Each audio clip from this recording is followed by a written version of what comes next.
The morning her husband handed her the divorce papers, he was smiling. Not the nervous kind of smile a man wears when he knows he's doing something wrong.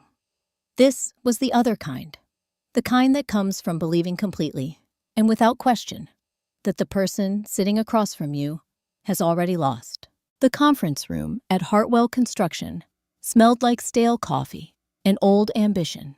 Rain pressed flat against the tall windows, turning the Chicago skyline into a gray smear behind the glass. The long oak table that had hosted board meetings, contract signings, and 30 years of family decisions now held something smaller and uglier. A black folder, a silver pen, and the quiet agreement of everyone in the room that this was already over. Nora Hartwell, 36 years old, and still the most composed person in any room she entered, stood at the doorway for exactly 3 seconds before she understood what she had walked into. Colin Briggs, the Carson family's longtime attorney, a man whose entire career had been built on knowing which side of a table to sit on, was already seated, his hands folded neatly over the folder like he was waiting for a late student. Margaret Hartwell, Daniel's mother and the self-appointed guardian of the family's reputation, sat with her spine so straight it looked painful, her cream blazer too clean for a room with this much dirt in it. 2 members of the company's board men, who had smiled at Nora at every holiday dinner for 8 years, studied the tabletop like it had suddenly become very interesting. And then there was Reeve. Reeve Langston, 33 years old, had been brought in 4 months ago as an outside real estate consultant, a sharp, polished woman with the kind of confidence that made people step aside before they realized they were doing it. She was sitting in Nora's chair, not the chair nearest the door, not any empty chair, the one Nora had occupied at every single meeting for the better part of a decade. Reeve sat there with one leg crossed over the other, her hand resting on the armrest, looking at Nora the way someone looks at a problem that has finally been dealt with. Daniel stood near the window. He was still wearing his wedding ring. He didn't look at her when she came in. "Nora." Colin's voice was professionally warm, the tone of a man delivering bad news he'd delivered many times before. "Please have a seat."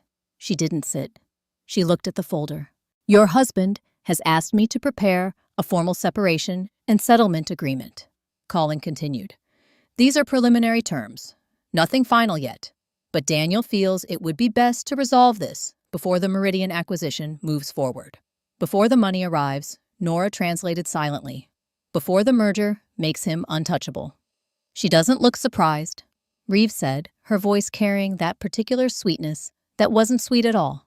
"That's either very mature or very sad." Margaret lifted her chin. A woman without a position has no place beside a man building his future.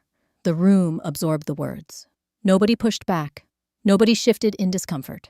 8 years of holiday dinners, 8 years of quietly fixing every crisis this family never saw coming, and the room gave her nothing, not one word. Nora's right hand slipped into the pocket of her blazer. Her fingers found the edge of her phone, cool and solid against her palm. She let them rest there for just a moment, then released it. She walked to the table. She picked up the pen. Her hand was steady. Not because she felt nothing. She felt everything, the full weight of it, pressing behind her sternum, like something trying to get out. But she had spent too many years reading contracts in bad light to let her face become one more document for other people to misinterpret. She signed the acknowledgement page. Then she set the pen down. Not dropped, not pushed aside. Set down precisely the way she set down every finished thing. Then she looked at Daniel, really looked at him the way she hadn't let herself in months. "One day," she said, her voice quiet enough that it didn't carry, "you'll understand the difference between the woman who used you and the woman who protected you." Daniel's jaw moved. Nothing came out. Nora picked up her bag, buttoned the single button on her blazer, and walked out of the conference room without looking back. In the hallway, the fluorescent lights hummed steadily overhead, indifferent and bright, lighting her path toward something none of them could see yet. 3 days before she signed those papers, Nora Hartwell was standing in the parking lot of Hartwell Construction at 6 in the morning, watching the sun come up over the wrong side of Chicago. It wasn't a beautiful sunrise. The sky was the color of a bruise, healing badly, purple fading into yellow. At the edges, thin clouds stretched across it, like something had pulled them apart and didn't bother finishing the job. The kind of morning that didn't promise anything. The kind Nora had learned to trust more than the pretty ones. She had her coffee. She had her leather folder. She had the particular stillness of a woman who had been carrying something heavy for so long that the weight had stopped feeling like weight and started feeling like just the way things were. The Hartwell Construction sign above the main entrance was cracked clean through the middle had been for 2 years. The H and the A leaned slightly toward each other, like they were tired of holding the rest of the letters up. From the street, if you drove past fast enough, it still looked proud. Up close, it looked exactly like what it was. The sound of boots on gravel came before the voice. "You're here early." Frank DeLuca, 67 years old, and built like the building itself, solid, weathered, not going anywhere, came around the side of the loading dock with a clipboard under one arm and a paper cup of coffee in the other hand. He had been the floor supervisor at Hartwell Construction for 31 years, long enough to have shaken hands with Daniel's grandfather on the man's last day of work, long enough to remember when this place ran like it meant something. He stopped beside Nora and looked at the same horizon. She was looking at the way old friends look at problems together, not at each other, just at the thing. "Subcontractor pulled out," Nora said.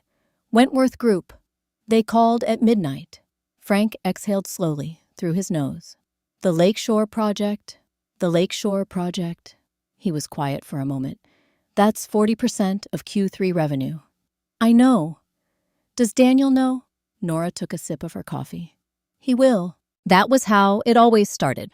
A phone call in the dark, a number that didn't add up a contract clause that had been signed without being read.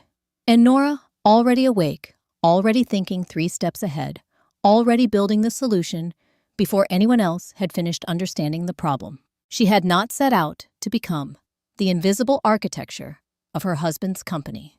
8 years ago, when she and Daniel were newly married and the future felt like something you could actually hold in your hands, she had simply started helping. A renegotiated vendor term here, a restructured payment schedule there. Small things, she told herself. Things any good partner would do.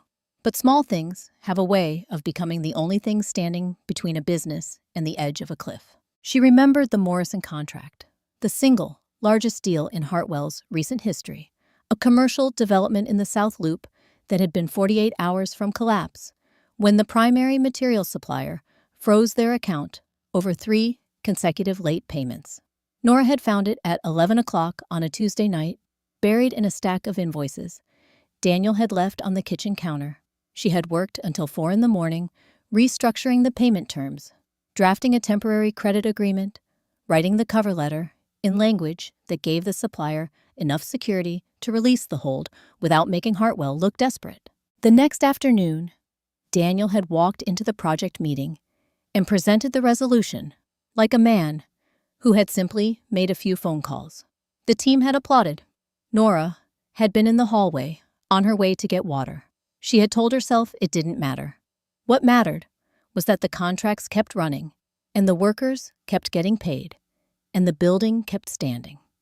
Pride was a luxury she had quietly decided she couldn't afford. Except that wasn't entirely true, and she had known it even then. "You hear about the Kellerman bid," Frank said, pulling her back to the parking lot, to the cooling coffee, to the cracked sign above them. "We lost it. By $11,000. He shook his head. $11,000 on a $4 million contract. You know why we were off. The materials estimate was wrong. Someone used last quarter's steel pricing." Frank looked at her sideways. "You already checked." "I check everything, Frank." He was quiet for a long moment. A delivery truck turned off the main road and rolled slowly toward the loading dock, its headlights still on against the pale morning. 2 workers in hard hats came out to meet it, their breath showing in the cold air. Frank watched them.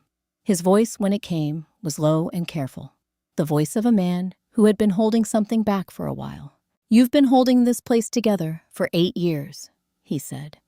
"Does he even know?" Nora didn't answer. She looked up at the cracked sign, at the H and the A leaning into each other, at the letters that still spelled something from a distance, even when they were coming apart up close. She finished her coffee. She opened her folder. She went inside. She came in on a Wednesday. That detail would matter later. The specific, unremarkable Wednesdayness of it. The way nothing about that morning announced itself as the beginning of anything. The loading dock was running behind schedule. The project manager for the Lakeshore rebuild had called in sick. Daniel was in back-to-back calls until noon. It was in every visible way an ordinary day at a company that had been having too many ordinary days in a row. And then Reeve Langston walked through the front door, and the temperature of the room changed. She was 33 years old, dressed in a charcoal blazer that fit like it had been made specifically for her, carrying a slim portfolio case in one hand, and the particular confidence of someone who had never once doubted whether she belonged somewhere. She introduced herself to the front desk coordinator as an outside real estate and acquisition consultant recently engaged by Daniel Hartwell to support the company's upcoming merger readiness process. She said it the way people say things they've already decided are true. Daniel met her in the main conference room. 20 minutes later, hand extended, smiling the smile he reserved for people he wanted to impress. Margaret, who had been on site that morning for what she called a routine check-in, and everyone else called an unannounced inspection, appeared in the doorway within minutes of Reeve's arrival, drawn, it seemed, by some radar she had for things she approved of. "Finally," Margaret said, looking Reeve over with the satisfied expression of someone receiving a package they'd been waiting for. Someone who understands that this company needs outside perspective. Nora was standing at the far end of the conference table, reviewing revised vendor contracts she had flagged the previous week. She had not been introduced. She didn't need to be. She knew her place in this particular room, which was to say, wherever was least visible and most useful. She watched Reeve set up her materials, clean slides, sharp numbers, a presentation that moved fast and sounded right, the kind of thing that impresses people who are listening, for confidence rather than content. Nora listened for content. The first thing she noticed was the market comparison data. Reeve had benchmarked Hartwell's current valuation against 3 comparable firms in the Midwest construction sector. Reasonable methodology, standard practice. But the comparable firms she had selected were all companies that had sold at the lower end of their valuation range in the previous 18 months. Not fraudulent, not even obviously wrong, just consistently, carefully low. The second thing Nora noticed was the timeline. Reeve was recommending an accelerated sale process, 60 days, instead of the standard 90 to 120. Fast enough to create urgency. Fast enough that certain details wouldn't get the scrutiny they deserved. She said nothing. She made a small mark in the margin of her own notes, the kind of mark that meant she would be coming back to this. After the presentation, while Daniel walked Reeve toward his office with the easy body language of a man who had already decided he liked someone, Margaret passed close to Nora and said without stopping, "Try not to make her feel unwelcome." Nora watched them go. That evening, after Daniel left for a dinner, she hadn't been invited to a working dinner. He said strategy, conversation, nothing she needed to worry about. Nora sat down at the small desk in the corner of their home office. She opened the project files Reeve had shared through the company's internal drive. Standard access, nothing she wasn't entitled to. She found the fee structure buried in the appendix of the consulting agreement. A base retainer, reasonable. A performance bonus tied to deal completion, also reasonable. And then listed under a separate line item in language so carefully neutral it almost disappeared into the page. A commission structure linked to final sale price, payable through a third-party advisory firm. Not to Reeve directly, through a firm Nora had never heard of. She opened a new browser tab and searched the firm's name. A registration filing from 14 months ago. A registered agent address in Delaware. No website, no staff directory, no history of any completed transaction. She sat with that for a long moment. Then she closed the browser. She pulled up her email. She moved past the inbox, past the sent folder, past the professional accounts. She checked every morning, and she navigated to an address she had not opened in several months. An account she had set up for a different purpose during a different chapter of thinking about what the future might require. Her fingers rested on the keyboard for just a second. Then she began to type. The offices of Meridian Capital occupied the 41st floor of a glass tower on West Wacker Drive, the kind of building where the elevators moved in silence and the air smelled faintly of recirculated calm. There were no cracked signs here, no coffee rings on the conference table, no fluorescent lights buzzing like they were running out of reasons to stay on. Everything was intentional. Everything was exact. Nora had always appreciated that about this place. She stepped off the elevator on a Thursday morning, 2 days after Reeve Langston's presentation, and the woman at the front desk, a sharp-eyed coordinator named Danny, who had worked this floor for 3 years, looked up and said simply, "They're already in the main room." Nora nodded and kept walking. The main conference room had floor-to-ceiling windows facing north, and on clear days, you could see all the way to Evanston.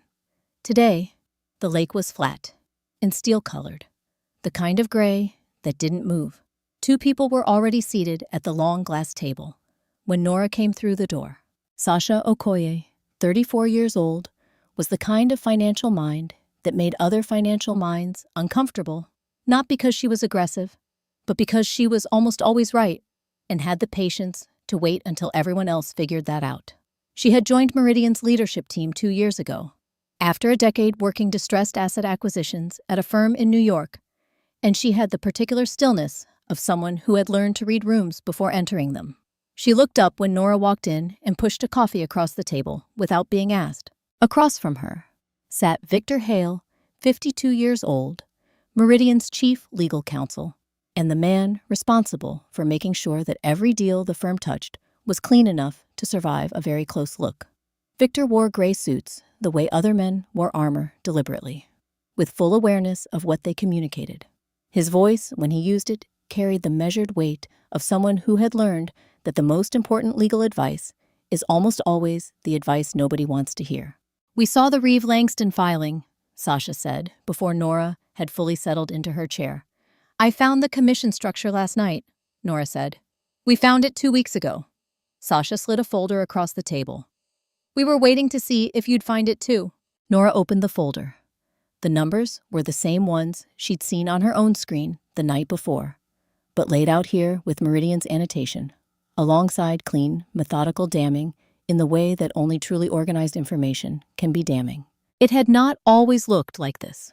5 years ago, Meridian Capital had existed only as a name on a single piece of paper, an Articles of Incorporation filing that Nora had drafted herself on a February night when the temperature outside was 9 degrees and Hartwell Construction had just missed its second consecutive quarterly target.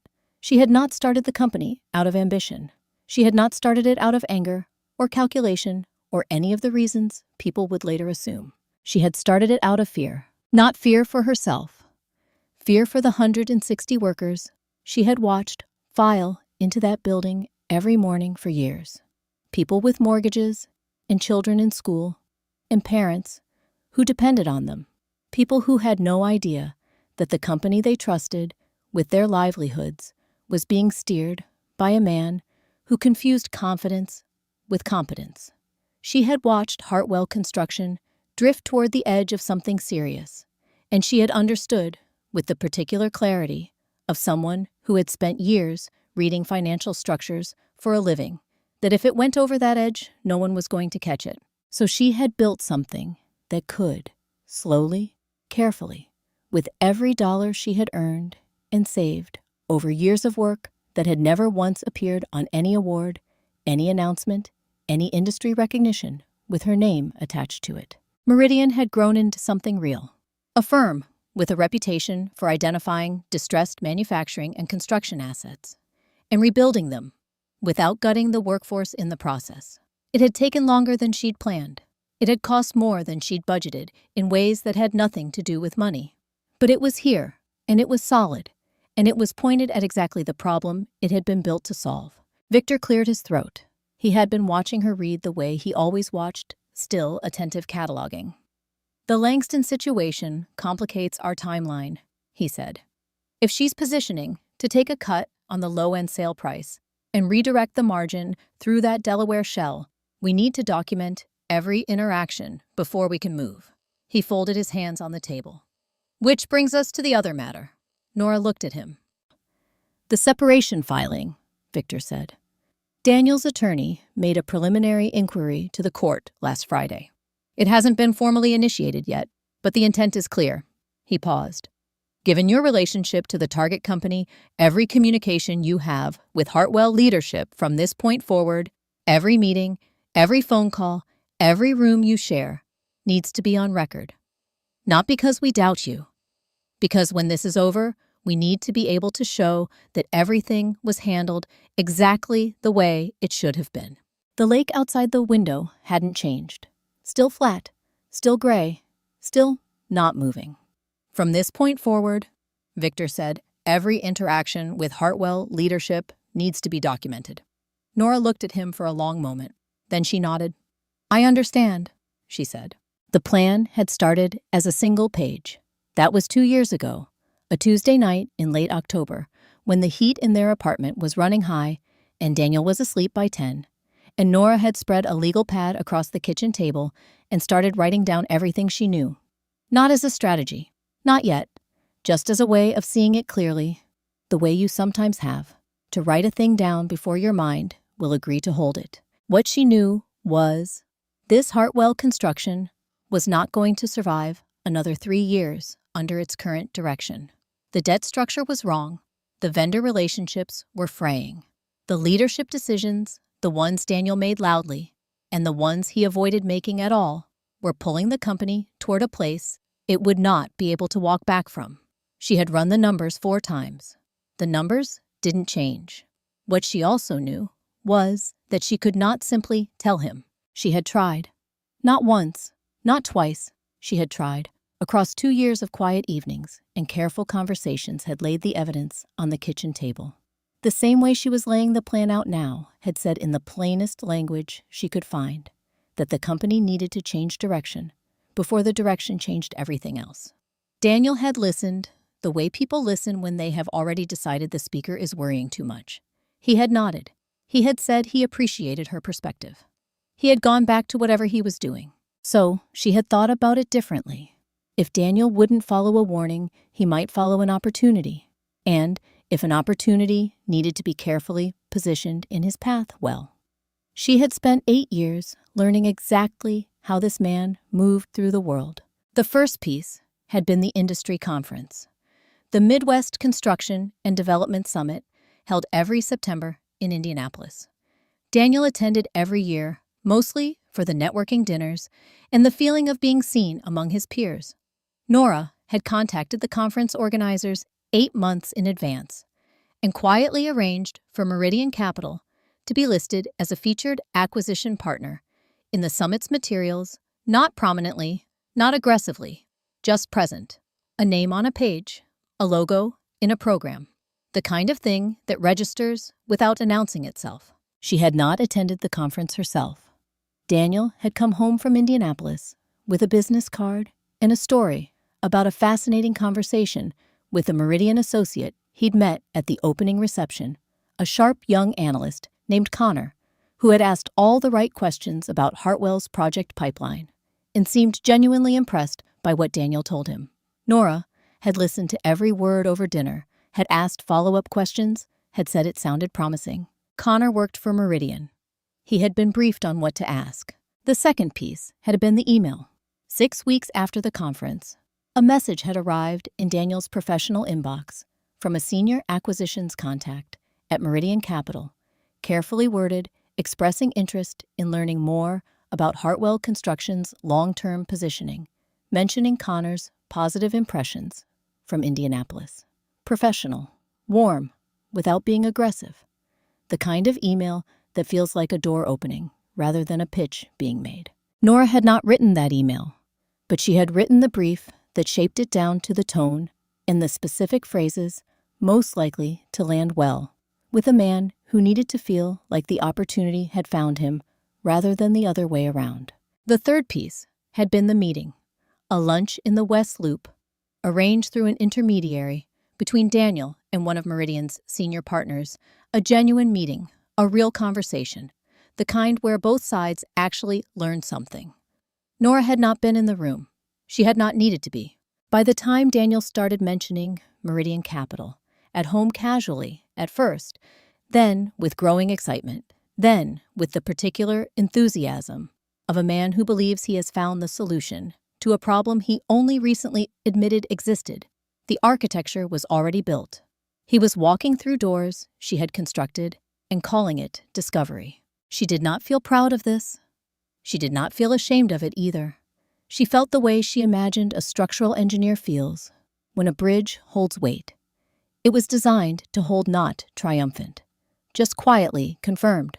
The legal pad had long since been replaced by a more organized document, a single printed page with names and dates and directional arrows connecting them. The kind of thing that looks like a project timeline. If you don't know what you're looking at, and looks like something else entirely if you do. She kept it in the second drawer of her home office desk, beneath a copy of a vendor contract from 4 years ago that she had rewritten by hand at 2 a.m. to stop Hartwell from losing its largest client. She was looking at it now, smoothing one corner that had begun to curl when her phone rang. Daniel. His name on the screen, his voice coming through, bright and fast, before she had fully raised the phone to her ear. Nora, you're not going to believe this. Meridian Capital just reached out directly. A formal letter of interest, the whole thing. This could actually save everything. She looked at the page on the desk, at the arrow that pointed from the conference to the email, to the meeting, to the letter of interest, each step leading to the next, with the clean logic of something that had been planned rather than discovered. That's wonderful, Daniel, she said. Her voice was calm, warm even. Tell me everything, they said. The call came at 7:12 in the morning, which was the first unusual thing. Margaret Hartwell did not make social calls before 9.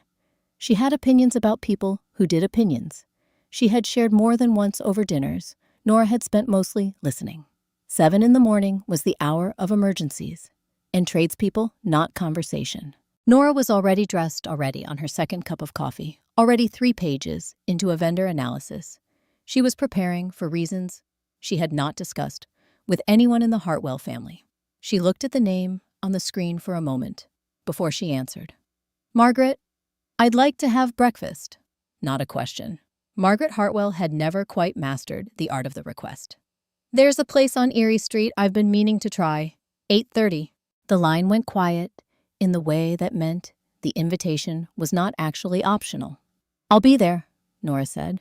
The restaurant was the kind of Chicago establishment that had been expensive for so long it no longer needed to try dark wood paneling, white tablecloths, a menu that hadn't changed since the 90s, because it didn't need to.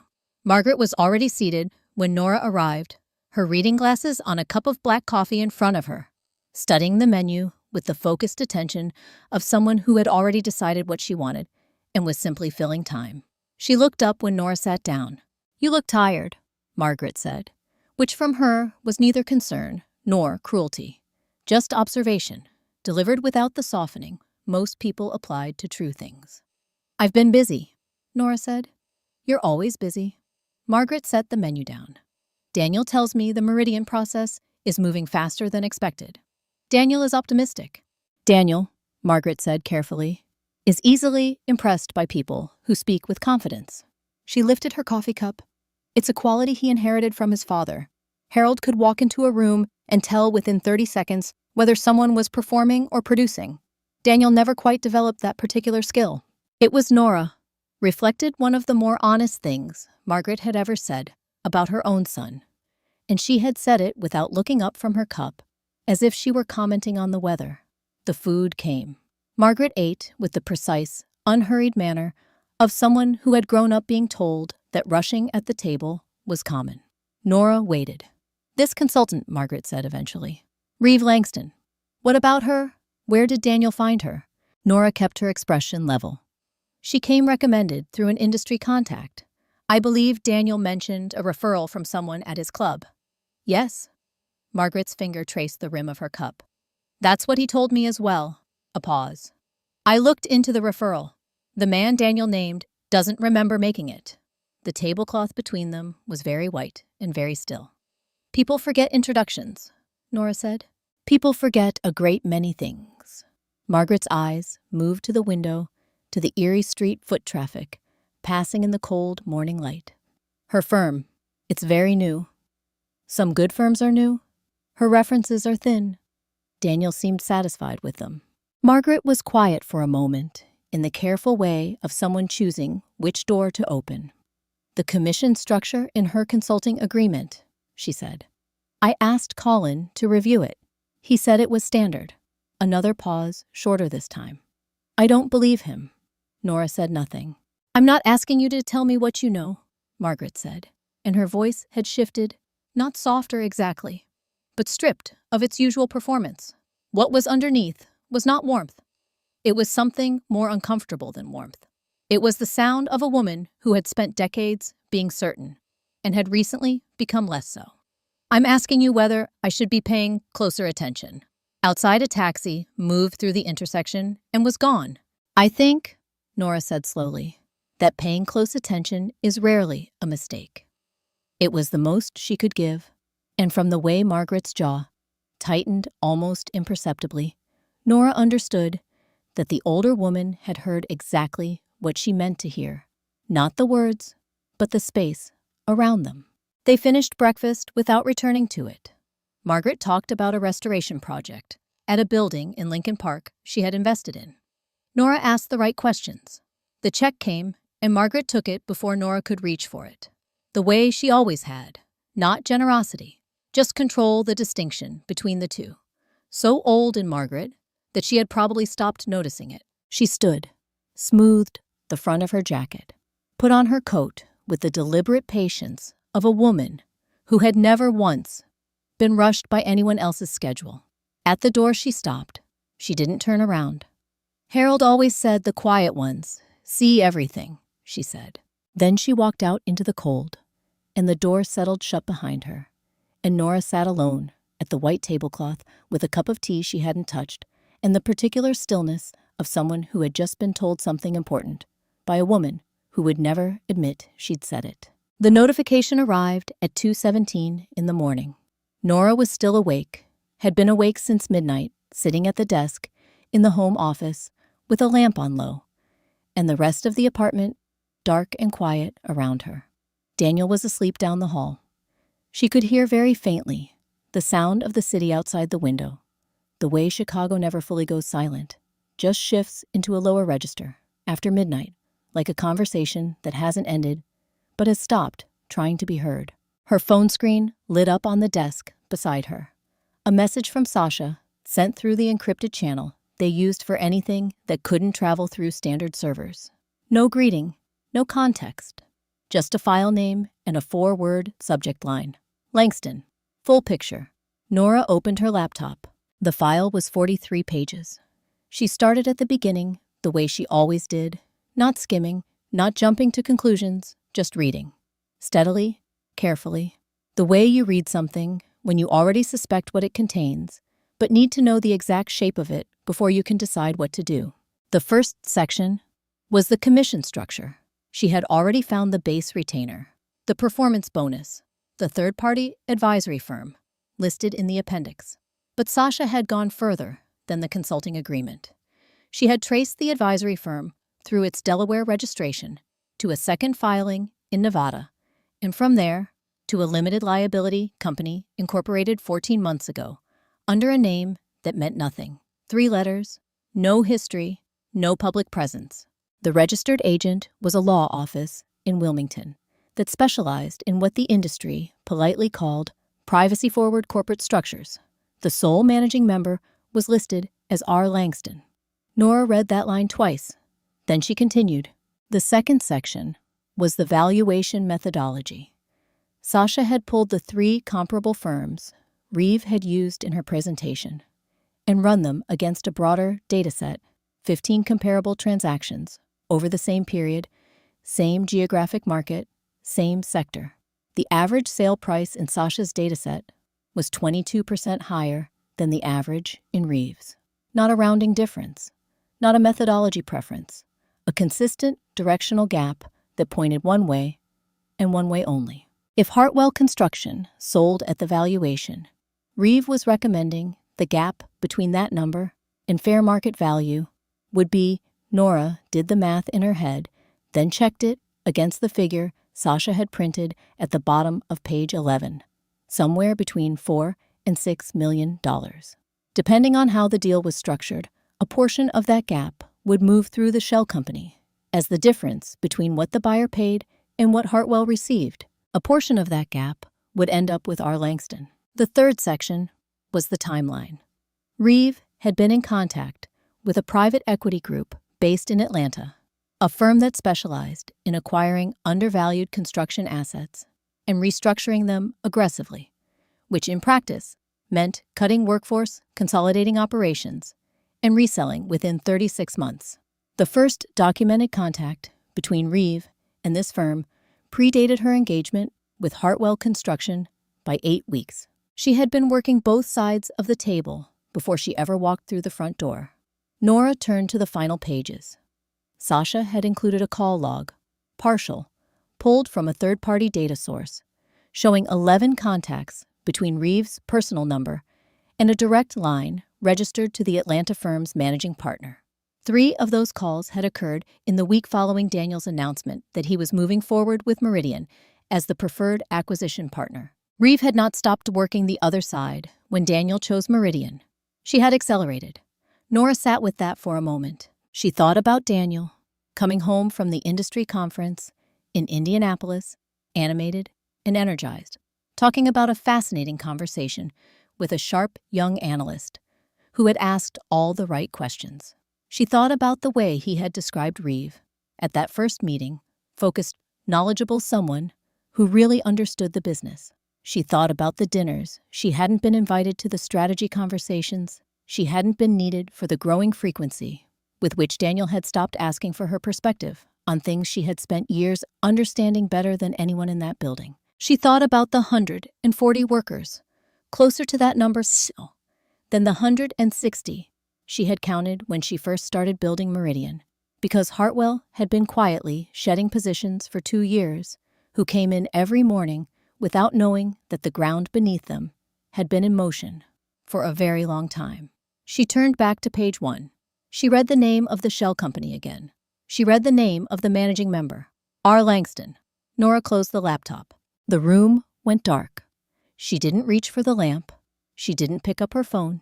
She didn't move to the window or make herself another cup of coffee or do any of the things a person does when they need to process something and don't know how to stay still. She just sat there in the chair in the dark, in the particular silence of a woman who had just seen the full picture and understood with complete and terrible clarity exactly how large it was. The message came on a Thursday afternoon, 3 words at a time. Family meeting. 7. No explanation. No please. The particular brevity of a man who had recently started communicating with his wife the way he communicated with people he was about to stop needing. Nora read it twice, set her phone face down on her desk, and finished the paragraph she had been working on before she let herself think about what it meant. By 6:50, she was in the living room of the house on Glenwood Avenue, a house she had helped choose, a house she had spent 8 years, filling with the accumulated evidence of a life sitting in the armchair nearest the window, with her coat still on, because something about the message had told her this was not the kind of evening that called for getting comfortable. They arrived in a particular order that told her everything before anyone said a word. Daniel came in first, moving with the tense energy of someone who had rehearsed what he was about to say and was now performing the version of himself that felt justified. Behind him came Margaret Spine, straight, chin up, wearing the expression she reserved for occasions she considered necessary and unpleasant in equal measure. And then, close enough behind Daniel to make the choreography unmistakable, came Reeve Langston, Not in the role of outside consultant tonight, not carrying her portfolio case or pulling up slides on a tablet, just present, settled, occupying the space beside Daniel with the ease of someone who had been there long enough to stop noticing it was someone else's space first. Colin Briggs, the family's attorney, followed last and took a seat near the wall with the quiet efficiency of a man who had learned that the furniture closest to the exit was always the wisest choice. Nobody offered Nora a drink. Nobody asked about her day. Daniel sat across from her. He didn't quite meet her eyes. "There are some things we need to address," he said, "before the Meridian process moves into the final stage." "Of course," Nora said. Margaret folded her hands in her lap. "The timing of certain personal matters," she said, "can have implications for corporate transactions. Colin has advised us accordingly." Colin has advised us. The U.S. was doing a great deal of work in that sentence. Reeve said nothing. She was watching Nora with the careful attention of someone waiting to see how a performance lands, and Nora understood from the angle of that attention that this gathering had not been assembled in the last few hours. It had been planned, shaped. The chairs were already in their positions before the invitation was sent. "We feel," Daniel said, and the "we" landed heavily, a word he had not used to include her in a very long time, "that a clean separation before the acquisition closes is better for everyone. Better for the deal," Margaret clarified, which was the same thing said without the pretense. Nora kept her hands in the pockets of her coat.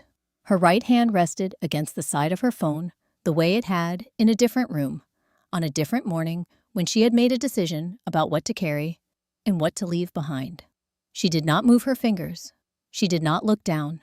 "A woman in transition," Reeve said, her voice carrying the practiced gentleness of someone who had learned that cruelty lands harder when it's delivered softly, can sometimes become a distraction during sensitive negotiations. "It's nothing personal. It's just optics." Margaret nodded as though this were simply reasonable. Colin studied the middle distance. Daniel looked at the window. Nora looked at each of them in turn. Margaret with her careful posture and her borrowed certainty. Colin with his professional neutrality. That was itself a kind of verdict. Reeve with the satisfaction of a woman who believed she had already won something. And finally Daniel, who was staring at the dark glass of the window, as though the answer to something might appear there if he waited long enough. She thought about the 43 pages she had read in the dark 3 nights ago. She thought about R. Langston, sole managing member. She thought about 11 phone calls and a private equity firm in Atlanta, an evaluation gap that ran to $6 million. She thought about 140 people who came in every morning and trusted that the name above the door still meant something. She kept all of it exactly where it was, behind her sternum, out of her face, nowhere near her voice. "I understand the timing concern," she said. "I'm happy to be cooperative." Daniel finally looked at her. Something moved across his face. Not guilt, not quite, but a cousin of it that hadn't yet decided what it wanted to be. "I need you to sign before the Meridian meeting next week," he said. "It's cleaner this way." Nora held his gaze for exactly 1 second. "Of course," she said. "Whatever's best for the company." The room settled into a brief silence. Daniel nodded. Margaret reached for her water glass. Reeve's mouth curved into something that thought it was a smile. None of them heard the second meaning. None of them were listening for it. The 41st floor was empty by 11. The cleaning crew had come and gone. The overnight security guard had made his round and taken the elevator back down to the lobby. The city outside the windows was doing what Chicago does after midnight in late autumn, pulling its collar up, settling into itself, burning orange and white against the dark, like something that had decided a long time ago it wasn't going to apologize for still being awake. Nora sat at the long glass table with the plan spread out in front of her, not reviewing it, not making changes, just looking at it at the arrows and the dates and the names, connected by lines she had drawn with a ballpoint pen on a series of Tuesday nights when Daniel was asleep and the apartment was quiet, and she had needed to see the shape of something before she could trust that it was real. 2 years of work on a single piece of paper. It had always struck her that the most important things when you finally got them down to their essential structure, took up so little space. She had not come here tonight to think about the plan. She had come because the house on Glenwood Avenue had stopped feeling like somewhere she could breathe. And the office on the 41st floor, this room with its north-facing windows and its view of a lake that didn't care about any of this, was the only place she knew how to be alone in the way she needed to be alone right now. Not lonely, just unobserved, just herself without the performance of being fine. She let herself think about Daniel. Not the Daniel from the meeting on Thursday, the one who had stared at the window and said, "It's cleaner this way," with the voice of a man reading from a script someone else had written for him. Not the Daniel from the conference room, or from the dinners she hadn't been invited to, or from the years of quiet mornings when he had taken her work and carried it into rooms where she wasn't present, and come home with the praise still on him like cologne. The other one, the one she had married. She remembered a Saturday in October, 9 years ago, before the wedding, before the company started pulling at the edges of everything. When they had driven up to Door County on a weekend with no particular plan and ended up sitting on the hood of his car, watching the sun go down over the water.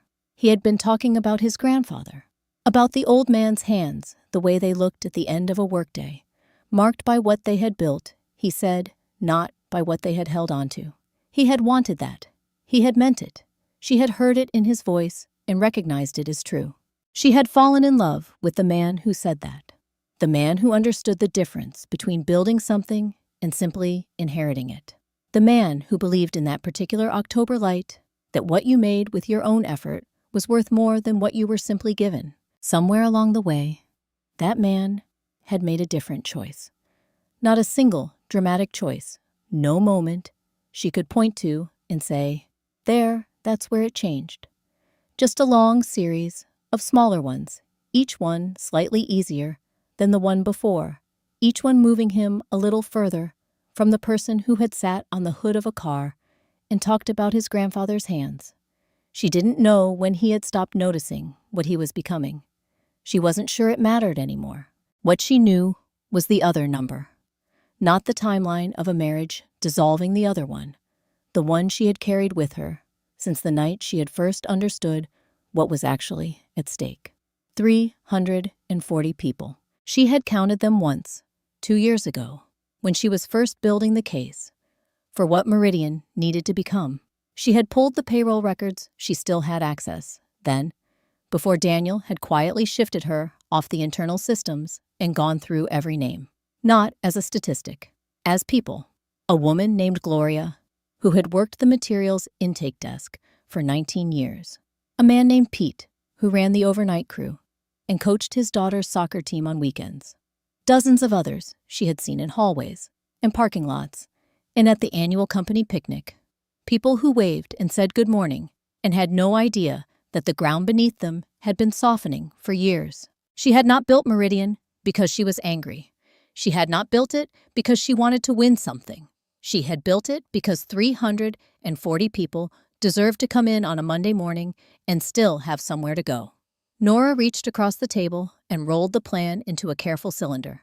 She tied it with the same rubber band she always used. She stood and crossed to the desk in the corner, her desk, the one that faced the window, and opened the second drawer. Inside, beside a folded copy of an old vendor contract she had carried with her, for reasons she had never fully explained to herself, were 2 things she had placed there, on separate occasions, for reasons that had felt, at the time, entirely unrelated. Her wedding ring. She had taken it off the night after the family meeting, not in anger, just in the quiet recognition that wearing it any further would be a kind of dishonesty she was no longer willing to practice. And a printed list. 340 names in 10-point type, single-spaced filling both sides of a single sheet of paper. She placed them next to each other in the open drawer. The ring and the list. The thing she was releasing and the thing she was holding onto. She looked at them for a long moment. Then she closed the drawer, turned off the lamp, and walked out of the office into the hallway, where the elevator was already waiting, its doors open as if it had known she was ready. The morning of the signing, 3 days after the night She sat alone with 2 things in a drawer and 340 names on a page. Nora Hartwell put on a gray blazer, made herself a cup of coffee. She didn't finish and drove to Hartwell Construction in the rain. She had slept 4 hours. She had not needed more. There is a particular kind of clarity that arrives not from rest, but from resolution, the kind that settles into you when you have finished deciding something and simply need to walk it forward. Nora had that clarity now. It sat behind her sternum like ballast, steady and low, keeping her level in weather that had no interest in being kind. The conference room was already full when she arrived. She had known it would be. She had understood from the moment Daniel's message landed on Thursday evening that this gathering had been assembled with care, that every chair had been chosen, every presence deliberate, every detail arranged to communicate a single message before a single word was spoken. Colin Briggs sat as the center of the table, the black folder already open, his reading glasses on. He had the expression of a man who had separated people from things they valued many times before, and had learned to mistake efficiency for neutrality. Margaret sat to his left, upright, composed, wearing a jacket the color of old money. She looked at Nora when she entered, and then looked away, not in shame, not yet, just in the manner of someone who has made a decision and is committed to not revisiting it until forced. 2 board members Nora recognized from a decade of company dinners sat near the far wall. Grant Fowler, who had once told Nora at a holiday party that she had a remarkable mind for someone who hadn't grown up in the industry.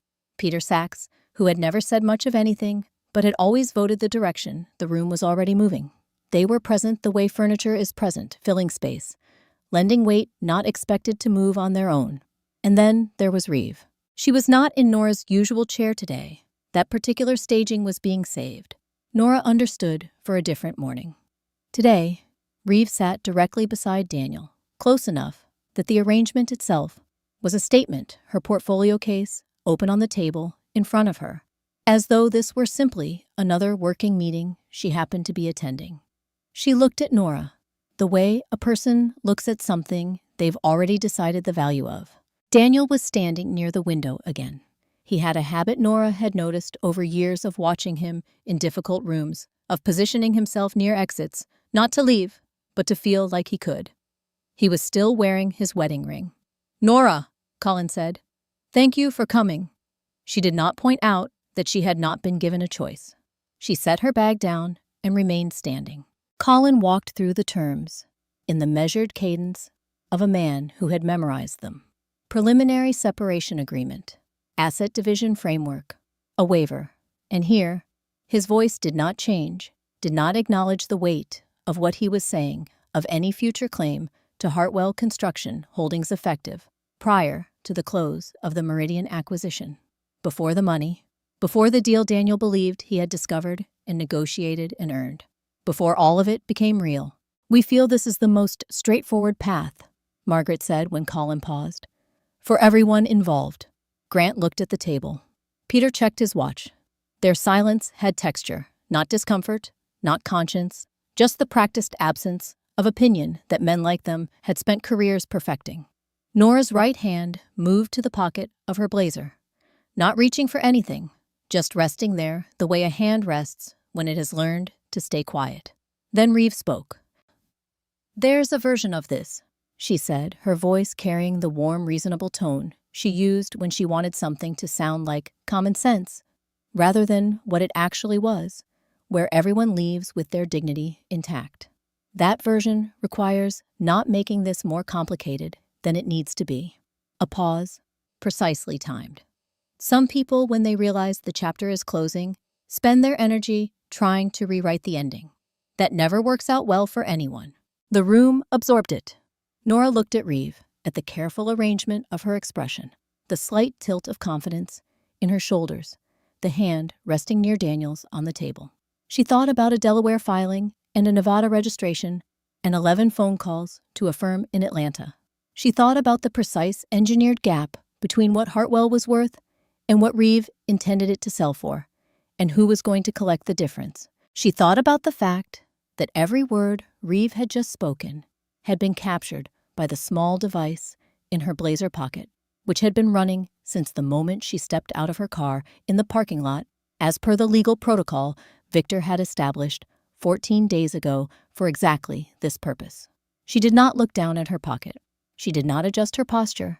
She picked up the pen. Her hand was steady, not because the moment didn't reach her, but because she had learned over 8 years, in rooms where she was underestimated, that the most powerful thing a woman can do with her pain is refuse to perform it for an audience that wouldn't understand it anyway. She signed the acknowledgement page.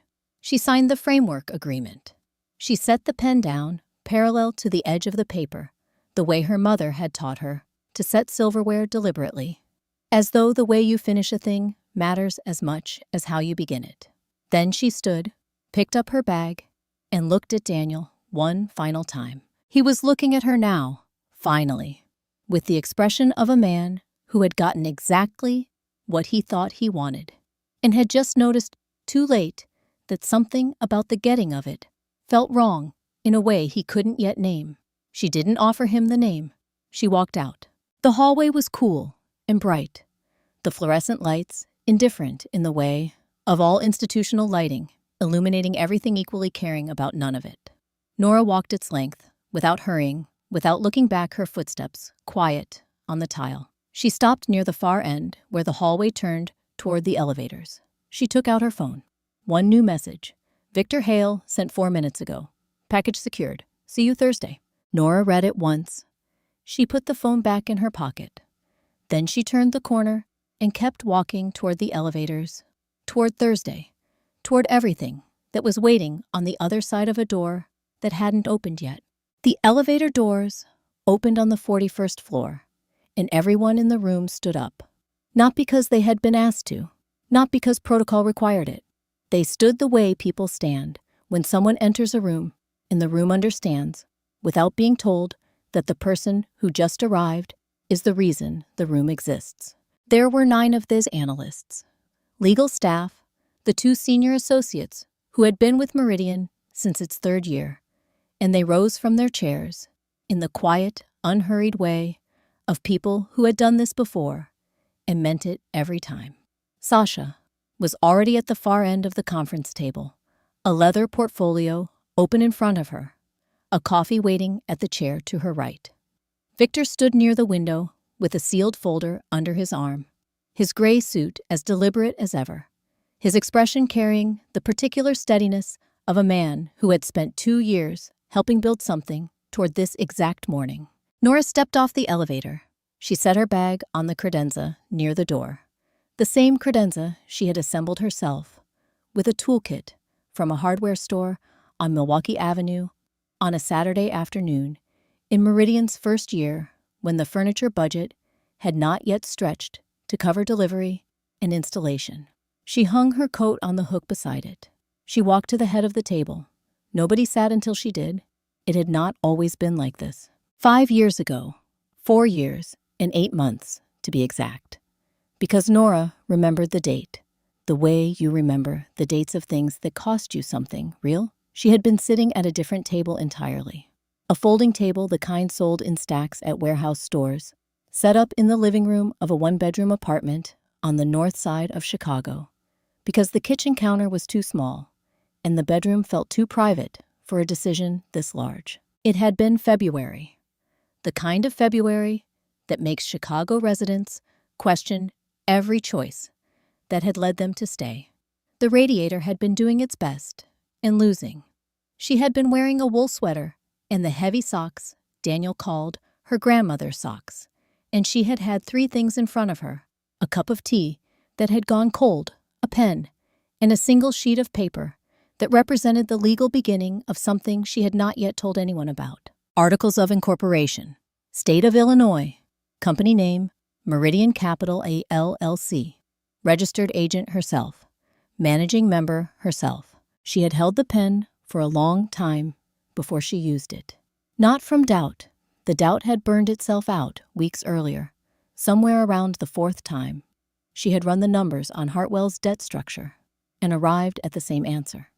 She had held it because she understood with the clarity of someone who had spent years reading the fine print of other people's decisions that the moment the pen touched the paper, there was no version of the future in which this was simple. She had signed anyway. What followed was 5 years of the kind of work that doesn't appear on any resume, the kind done in the margins of other obligations, in early mornings and late nights, in carefully maintained compartments that never touched each other. Every dollar she invested came from her own earnings. Every relationship she built was constructed with the patience of someone who understood that trust in the world of institutional finance is not given on the basis of credentials alone. It is given on the basis of being right repeatedly over time when it would have been easier to be quiet. She had been right repeatedly over time. Meridian Capital had grown from a folding table and a cold cup of tea into a firm with 4 completed acquisitions, a reputation for rebuilding distressed companies without dismantling the people inside them, and enough capital under management to make the kind of move that had been the point from the beginning, the acquisition of Hartwell Construction. Sasha waited until Nora had settled, then slid something across the table. A small rectangular card, heavier than standard stock, the Meridian logo, embossed in the upper left corner. Nora looked at it. She had seen her name on documents for 5 years, on filings, on agreements, on correspondence that traveled through legal channels under confidentiality, protocols that had kept this moment from arriving too early. But there was something different about seeing it here, on a card in this room, on this particular Thursday morning, 3 days before the meeting that would change everything. Nora Hartwell, founder and chief executive officer, Meridian Capital. She picked it up, turned it once in her fingers, set it back down. "The acquisition team is ready," Sasha said. "Legal packages are sealed. The boardroom is confirmed for Thursday at 9. She paused. "How are you?" "Ready," Nora said. The door opened behind them. Victor walked in with his sealed folder and the unhurried precision of a man delivering news he had been waiting to deliver for some time. "Daniel confirmed attendance an hour ago," he said, settling into the chair to Nora's left and opening the folder with the practiced efficiency of someone who had been preparing for this conversation for 2 years. He looked at her directly. Him, Margaret, and Reeve Langston. The room was very still. Outside the north-facing windows, Lake Michigan lay flat and cold, and enormous, indifferent to the particular weight of the moment, in the same way it was indifferent to everything. The way truly old things are indifferent, having simply seen too much to be surprised by any of it. Nora looked at the card on the table in front of her. Then she looked at the window. Thursday, she thought. 3 days. Daniel Hartwell had always believed in some unexamined part of himself that important days announced themselves, that the morning of a significant thing would feel different from an ordinary morning, heavier or brighter, or charged with the particular electricity of consequence. He had believed this the way he believed a number of things about himself, without evidence, without examination, simply because it had never been seriously challenged. Thursday morning felt like a gift. He had slept well. He had eaten a real breakfast. His suit, the charcoal one, the one Reeve had once said made him look like someone who understood how rooms work, fit exactly the way it was supposed to. He had driven to the West Loop address Victor Hale's office had sent over, found parking without difficulty, and stepped out of the car into air that was cold but clear, the kind of Chicago morning that had decided to behave itself for once. Reeve was waiting at the entrance.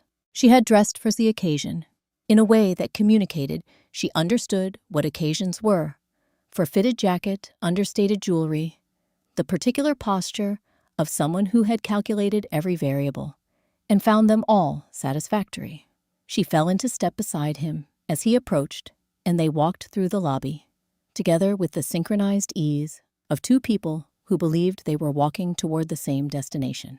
"Ready," she said, more than he said. The building was the kind that didn't need to announce itself. No flashy lobby art, no oversized branding, just quality materials and the quiet confidence of a place that had been built to last rather than to impress. The elevator was already open when they arrived at it, as though the building had been expecting them. The boardroom on the 38th floor was everything the rest of the building promised. Floor-to-ceiling windows, facing south, the city, laid out below like a proposal. A long table of pale wood, so smooth it reflected the light.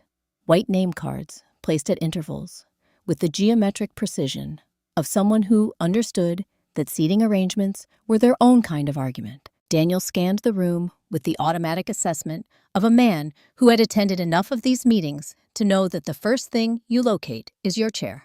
He found his name, third from the end left side of the table. He kept his expression pleasant. Third from the end was not. It was not where he had expected to be. He had assumed, without quite thinking, through the assumption that he would be positioned closer to the center, that the seller's side of the table would reflect his role in what was about to happen. He looked for the head of the table. The name card there was facing away from him. He could see the Meridian Capital logo on the back, the same clean mark he had seen on every piece of correspondence. For the past several months, the mark he had come to associate with the best decision he believed he had ever made. He walked around the end of the table to read the front of the card. Later, he would not be able to say precisely how long he stood there looking at it.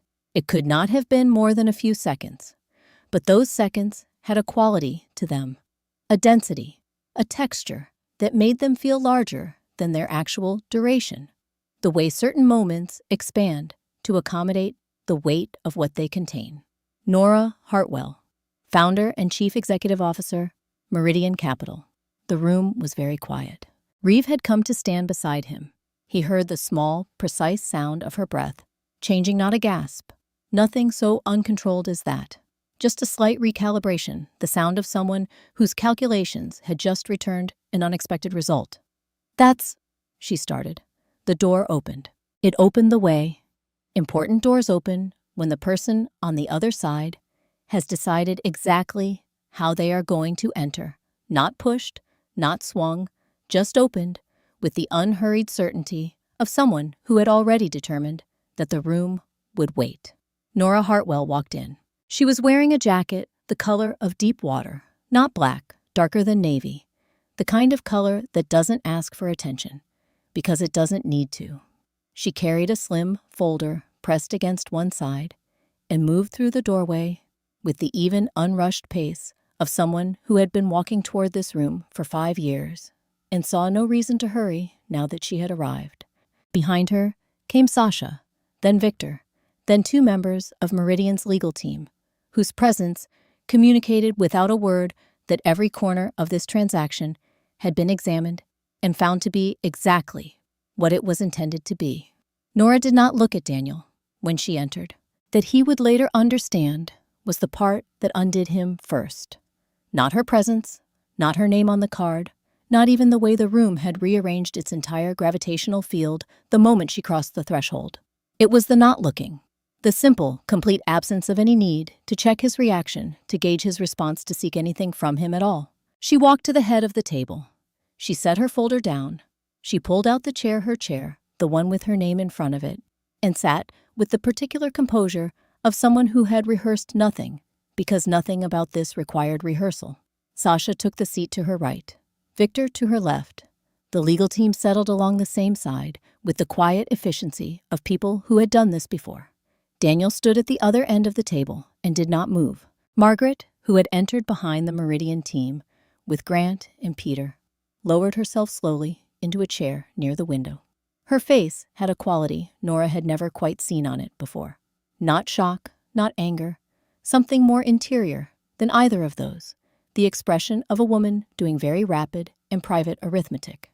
Reeve remained standing a moment longer than anyone else. She was looking at Nora with an expression that had not yet decided what it was. Then, because the room had already moved on, without anyone asking its permission, everyone sat. The silence that followed was the kind that has weight and temperature and direction. It pressed against the windows. It settled along the table. It asked a question none of the people on Daniel's side of the room knew how to answer yet, because they had not, until approximately 90 seconds ago, known what the question was. Daniel found his voice somewhere in the middle of it. It came out smaller than he intended. "Nora." She was already opening her folder. Her eyes moved to the first page, with the focused calm of someone whose attention was exactly where it was supposed to be and had no reason to be anywhere else. She did not look up. "That's Miss Hartwell in this room, Mr. Hartwell." The words were not loud. They were not delivered with heat or edge or any of the theatrical weight the moment might have invited. They were simply accurate, a correction, offered once in the tone of someone who expected it to be sufficient. It was sufficient. She placed her hand flat on top of the closed folder to her left. The room held its breath. "Before we begin," she said. The first folder opened without ceremony. Sasha slid it to the center of the table with the practiced efficiency of someone who had done this in other rooms with other numbers and had learned that the most effective way to deliver difficult information was to deliver it completely and let it speak for itself. The name at the top of the first page was printed in clean 12-point type. Reeve Langston, Engagement Review, prepared by Meridian Capital Legal and Finance. Nobody on Daniel's side of the table moved. Sasha stood and walked to the display screen at the far end of the room, where the same document appeared in enlarged form, each section visible from every seat. She did not begin with an apology or a qualification or any of the softening language people use when they want to cushion what they are about to say. She began with the first fact. The consulting agreement between Reeve Langston and Hartwell Construction includes a standard base retainer and a performance bonus tied to deal completion, she said. Her voice carried the particular quality of someone who had memorized this material, not because she needed to, but because precision in a room like this was its own form of authority. It also includes a third-party commission structure, listed in the appendix under advisory fees, payable upon successful transaction close. She advanced to the next slide. The third party is identified as a firm registered in Delaware 14 months ago. The registered agent is a Wilmington law office specializing in privacy-forward corporate structures. There is no public website, no transaction history, and no staff directory. Peter Sachs leaned forward slightly. Grant Fowler's pen, which had been moving in small circles on his notepad, stopped. Daniel was looking at the screen with the focused expression of a man trying to locate the part of this that was going to turn out to be fine. The sole managing member of that Delaware entity, Sasha continued, is listed as R. Langston. The room changed temperature, not dramatically. Not the sharp drop of a window opening in winter, but the slower, more disorienting shift of a room in which something has fundamentally rearranged itself, and everyone is only now beginning to feel it. Margaret's hands, folded on the table in front of her, tightened almost imperceptibly. Colin Briggs set his pen down. Reeve's face did not move. That Nora had always understood was the tell, not the expression, that appeared, but the one that didn't. A person who has nothing to hide does not work that hard to appear calm. Sasha moved to the second section. Meridian conducted an independent valuation of Hartwell Construction using 15 comparable transactions from the same geographic market and sector over the past 24 months. She brought up a chart, clean, clear, 2 bars side by side. The average sale price in that dataset is 22% higher than the benchmark used in Ms. Langston's presentation to Hartwell leadership. She let the chart sit on the screen for a moment without speaking. 22% was not a rounding error. It was not a methodology preference or a difference of analytical opinion. It was a number with a direction, and the direction was consistent, and the consistency was the point. On a transaction of this size, Sasha said, that gap represents between $4 and $6 million. Structured correctly, a portion of that gap moves through the shell company as the difference between the buyer's payment and Hartwell's received amount. A pause. A portion goes to R. Langston. Daniel had stopped looking for the part that was going to be fine. He was looking at the chart now with the expression of a man who has been handed a map and is only now understanding that the territory it describes is not the territory he thought he was standing in. His jaw was set. His hands were flat on the table. He was very still, in the way people are still when they are processing something that requires stillness to survive. Sasha advanced to the third section. 11 weeks before her engagement with Hartwell Construction began, Ms. Langston initiated contact with a private equity firm based in Atlanta that specializes in acquiring undervalued construction assets for accelerated resale. The next slide showed a timeline, dates contact records, a partial call log. Contact with that firm did not cease when Hartwell chose Meridian as its preferred acquisition partner. It accelerated. 3 of the 11 documented contacts occurred in the week following Daniel Hartwell's announcement of the Meridian decision. The silence that followed was of the specific variety that arrives when a room full of people all arrive at the same understanding at approximately the same moment. Reeve had been working both sides. Before she walked in, during, after. Daniel turned his head. Slowly, the way you turn toward something you have decided to look at, even though some part of you is still arguing against it.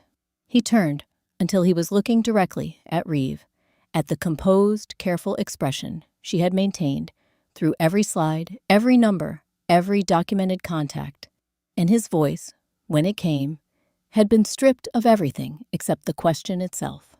Is this true? Reeve looked at him. The silence that followed was not the silence of someone searching for an answer. It was the silence of someone calculating whether an answer was still useful, running the options, measuring the distances, determining whether the room had left any exit she hadn't yet accounted for. It had not. She said nothing. Daniel looked at her for a long moment. Then he looked at the table. Then he looked at nothing in particular, which is where people look when the architecture of something they believed in has just come down and they haven't yet decided where to stand in the rubble. Victor Hale, who had been seated to Nora's left throughout the presentation, with the patience of a man who understood the value of sequence, reached into the leather case beside his chair. He removed a small rectangular device, matte black, unremarkable, the kind of object that draws no attention to itself, and placed it on the table at the center of the room. He looked at the assembled group with the measured calm of someone making a professional statement. "There is one more piece," he said. Nobody touched the device. Nobody needed to. Victor reached forward and pressed a single button on its surface, and the room, which had already been quiet, in the way of rooms, waiting for something, became a different kind of quiet entirely. A voice came through the speaker, Reeve's voice, clear and unhurried, carrying the particular warmth she reserved for moments she believed were entirely in her control. "There's a version of this where everyone leaves with their dignity intact." The words landed in the boardroom the way they had landed in the conference room at Hartwell Construction, with the smooth, reasonable authority of something being passed off as common sense. But in this room, with everything that had just been laid on the table, the warmth had curdled into something else, something that sounded in retrospect less like concern and more like instruction. Some people, when they realize the chapter is closing, spend their energy trying to rewrite the ending. That never works out well for anyone. Grant Fowler set his pen down. The recording continued. Margaret's voice came next, measured, deliberate, the words chosen with the care of a woman who had spent decades understanding that the right sentence delivered at the right moment could do the work of an entire argument. A woman without a position has no place beside a man building his future. Margaret did not move when she heard herself. She did not look up. She looked at the table in front of her with the expression of someone listening to a version of themselves they had been certain was correct, and was only now in the acoustic clarity of a different room, beginning to hear differently. Then Daniel's voice. "I need a wife who reflects where I'm going." He had said it with such conviction that morning. Nora remembered the specific quality of his certainty, the way it had filled the room, the way it had asked nothing of itself and everything of her. Hearing it now in this space, surrounded by people who understood exactly what it had cost and exactly how little it had been worth, it sounded like something else. It sounded like a man repeating a line someone else had written for him and mistaking the performance for thought. The color had drained from Daniel's face in the gradual, uneven way that color drains when a person is not experiencing shock, but recognition. The slower, more private dismantling that comes from understanding not just what happened, but what it means about who you have been. Reeves' voice returned for the last time. Some women are built to stand beside greatness. Others are built to be left behind. The recording ended. The silence that followed was absolute and specific. The silence of a room in which something irreversible has just occurred, and everyone present knows it. Reeve moved first. She pushed back her chair with the controlled urgency of someone who has identified an exit and intends to use it before the room closes around her. She was halfway to standing when the Meridian legal associate to her left, a composed woman in her 30s, who had been sitting quietly since the meeting began, placed a hand on the table directly beside Reeves and said simply, "Ms. Langston, please remain seated." Not a request, a parameter. Reeves sat. Victor closed the leather case and folded his hands on the table. He looked at the room with the even, unhurried expression of a man who had arrived at this moment through 2 years of careful preparation and had no interest in rushing the last part of it. "Based on the findings presented this morning," he said, "Meridian Capital is proceeding with the acquisition under an amended framework. The terms are as follows." He did not read from a document. He had memorized them. "Daniel Hartwell will be removed from all executive authority at the close of transaction. A transition oversight committee appointed by Meridian will assume operational control immediately upon signing." Daniel absorbed this without expression. Whatever he had come into this room expecting to feel vindicated, solvent, free, the feeling that actually arrived was quieter and considerably harder to name. Margaret Hartwell's advisory role, as outlined in the original shareholder agreement, is dissolved effective today. Any board influence contingent on that role is similarly concluded. Margaret looked at the window. Outside, the city continued its ordinary Thursday, in complete indifference to the particular geography of what was happening on the 38th floor. Reeve Langston is barred from any transition, advisory, or consulting role connected to this transaction or to Hartwell Construction in any capacity. The documentation gathered by Meridian's legal team has been referred to the appropriate authorities for review of the matters pertaining to the shell company and the associated commission arrangements. Reeve did not respond. Her face had achieved a stillness that was no longer composure. It was the stillness of someone who has run every remaining calculation and found that none of them lead somewhere better than here. "Finally," Victor said, and his voice shifted, not softer, but fuller, the way a voice shifts when it arrives at the part that was the point all along. "Every employee currently on the Hartwell Construction payroll will be retained through the full transition period under a protected employment framework. Severance guarantees, retraining access, and priority placement in restructured roles are contractually established as of this morning." 340 people coming in on Monday morning, still having somewhere to go. Nora did not look at Victor when he finished. She looked at the folder in front of her, at the clean edge of the paper, at the particular stillness of a thing that had been carried a long way and had finally been set down in the right place. The room resettled itself, in the way rooms do after something significant. Chairs shifting almost imperceptibly, the quality of breathing changing the particular realignment of people, deciding who they are now that the situation they had been navigating no longer exists in its original form. Reeve turned her head. She looked at Daniel with the expression of a woman who had in various rooms over the past several months looked at him and found there exactly what she needed: access, credibility, the reflected confidence of a name that still meant something in certain circles. She looked at him now, the way you look at something you have used and are only just acknowledging in the moment of its uselessness that you never actually valued. She was waiting. Daniel looked at the table. Then he looked at the window. Then he looked at a point somewhere between the two, a place that wasn't anything, that held nothing, that asked nothing of him. And he kept his eyes there while the Meridian legal associate rose from her chair and walked with quiet purpose to Reeve's side of the table.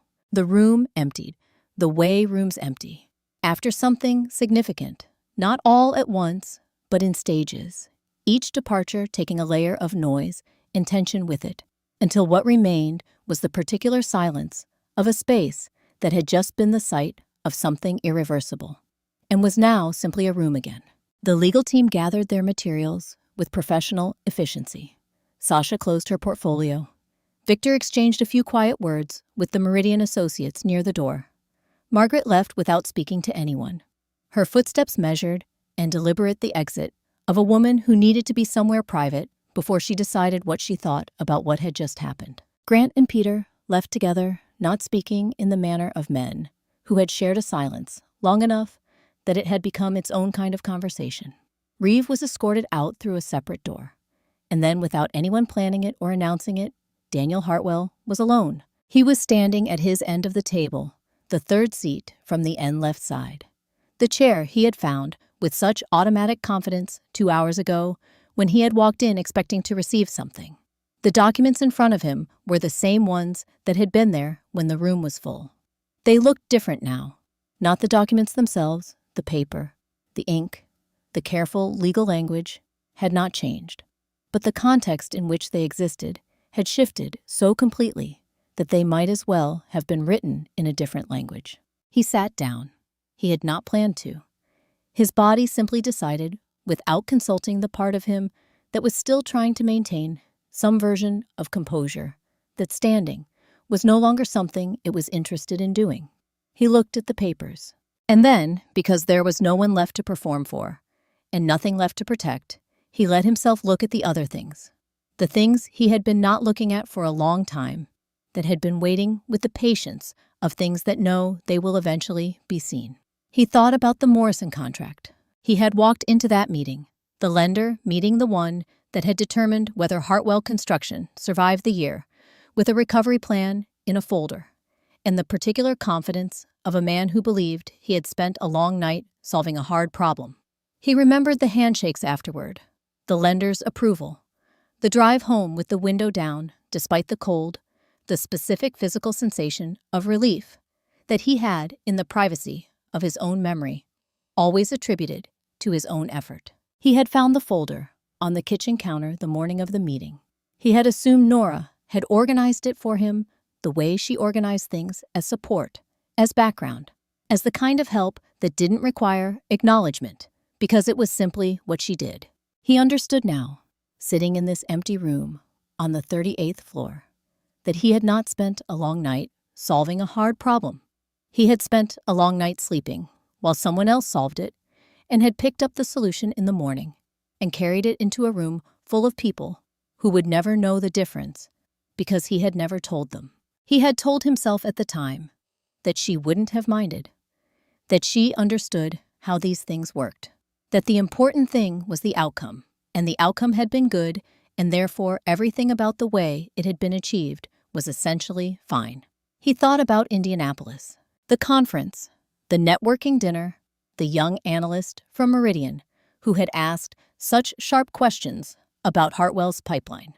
He had come home energized, certain that he had made a connection that mattered, certain that the opportunity developing with Meridian was something he had gone out and found. He had described it to Nora over dinner, her face across from him, attentive, asking exactly the right follow-up questions, the ones that helped him articulate his own thinking. And he had felt in that conversation like a man whose instincts were good and whose efforts were paying off. He thought about the letter of interest that had arrived 6 weeks later, the formal meeting in the West Loop, the growing relationship with a firm that seemed at every point to understand exactly what Hartwell needed and to value exactly what Daniel brought to the table. He had built this, he had told himself. He had made this happen. He looked at the name card that was still sitting at the head of the table. Nora Hartwell, founder and chief executive officer, Meridian Capital. He thought about the morning he had handed her divorce papers and smiled. Not a memory he had examined before, not directly, not honestly. He had filed it under decisiveness, under clarity, under the necessary discomfort of moving toward something better. He had not filed it under what it actually was, which was a man so certain of his own narrative that he had looked at the person who had been quietly building the foundation beneath his feet and seen only someone in the way. He had smiled. The memory of it sat in his chest now, like something with weight and temperature pressing against the inside of a space he hadn't known was hollow until this moment. He heard the door open behind him. He didn't turn immediately. He heard footsteps measured, unhurried, the specific rhythm of someone who had come back for a practical reason and was not expecting a conversation. Nora crossed to the far end of the table and picked up the folder she had left there, the slim one, the one she had set down when she first sat in that chair. She tucked it under her arm with the same clean efficiency with which she did everything and turned toward the door. He found his voice before she reached it. "Was any of it real for you?" She stopped. Not the pause of someone caught off guard, the pause of someone who had considered the possibility of this question and had already decided somewhere, in the long quiet of the past several weeks, exactly what the honest answer was. She turned. She looked at him, not with the distance she had maintained all morning, not with the measured remove of a CEO in a boardroom, but with something more unguarded than either of those, something that had not been available in any of the rooms they had shared over the past several months, because the rooms had never been safe enough to hold it. "All of it," she said. A pause, the length of a breath. That was the problem. She held his gaze for one moment long enough for him to understand that she meant it completely, and that meaning it completely was not the same as it being enough, and then she turned and walked out of the room. The door closed behind her with a sound so quiet it was almost nothing. Daniel sat at the third seat from the end left side of the table, in a room that had been emptied of everything except the particular weight of understanding something too late, and he did not move for a very long time. The hallway outside the boardroom was the kind of quiet that exists only in buildings where serious things happen, not empty, not peaceful, just paused as though the space itself was giving the people inside it room to finish whatever they had started. Nora stood at the window at the far end of the hall, her folder under her arm, looking out at the city. 38 floors below Chicago was doing what it always did, moving building, carrying on with the complete indifference of a place that had seen too much history to be particularly impressed by any individual chapter of it. Delivery trucks, pedestrians with their collars up, a construction crane turning slowly against the gray sky, its load suspended patient. She had been standing there for perhaps 4 minutes when she heard the elevator. The doors opened and Frank DeLuca stepped out.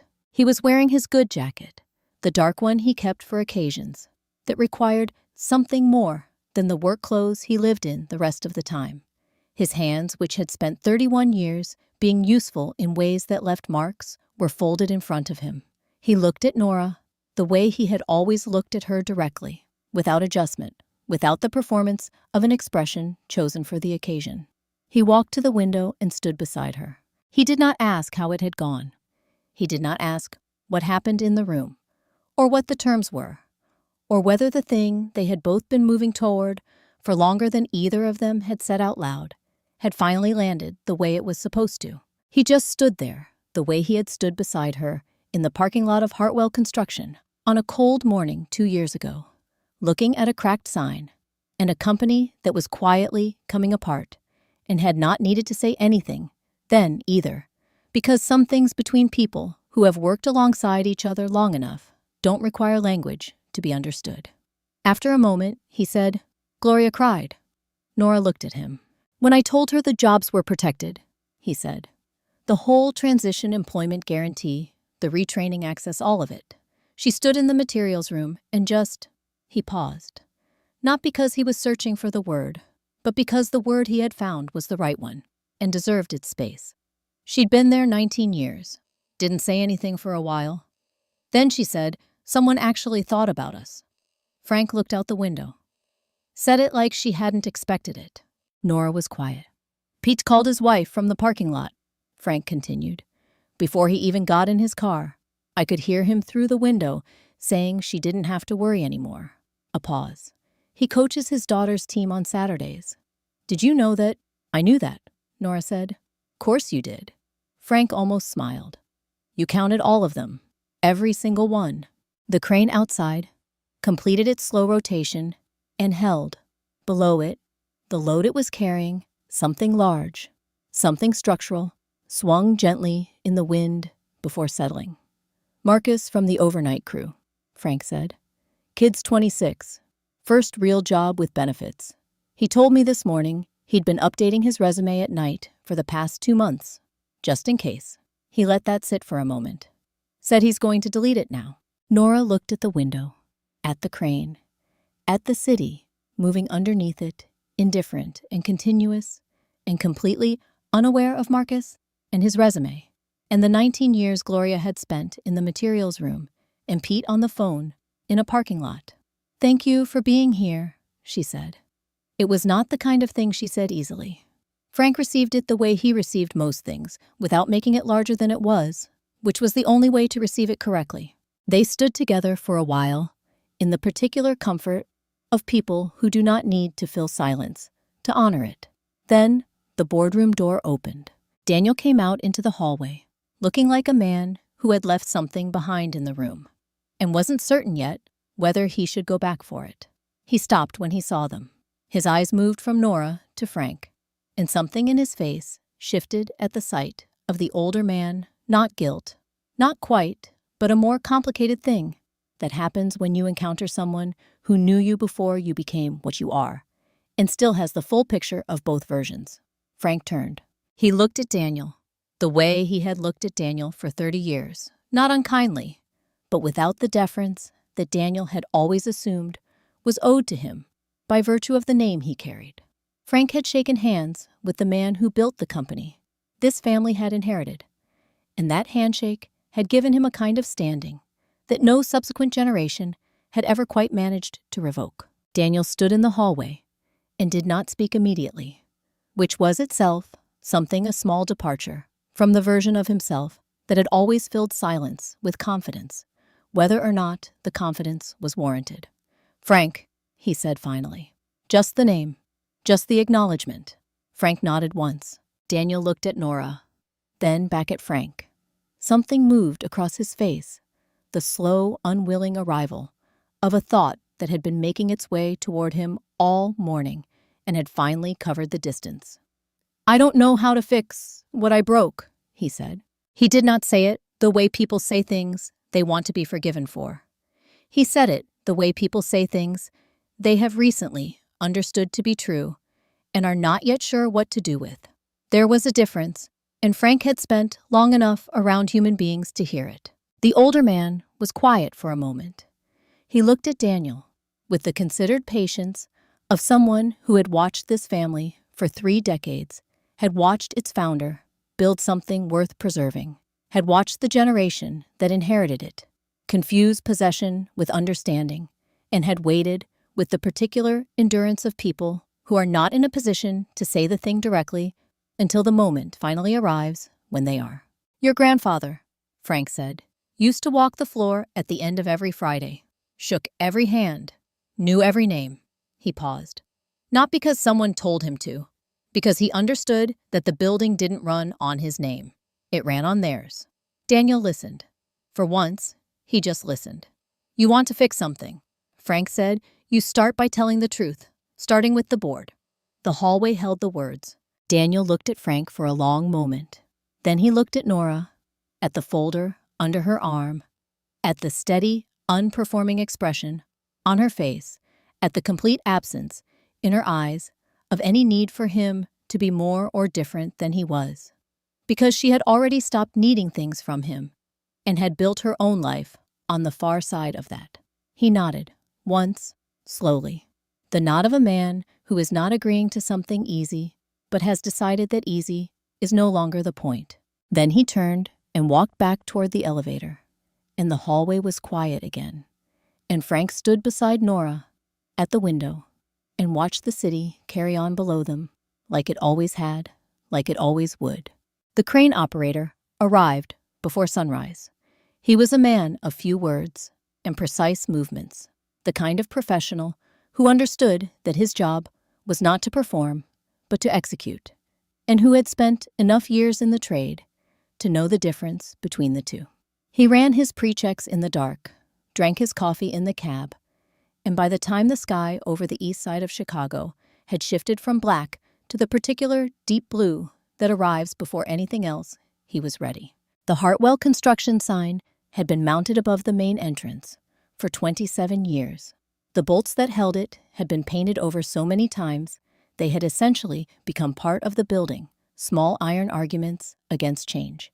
Each coat of paint, a year's worth of assuming things would stay the way they were. They came out anyway. The crane arm extended slowly, the cable dropping with the careful precision of something that understood its own strength. Two workers in hard hats guided the attachment from below, their voices low and professional in the cold morning air.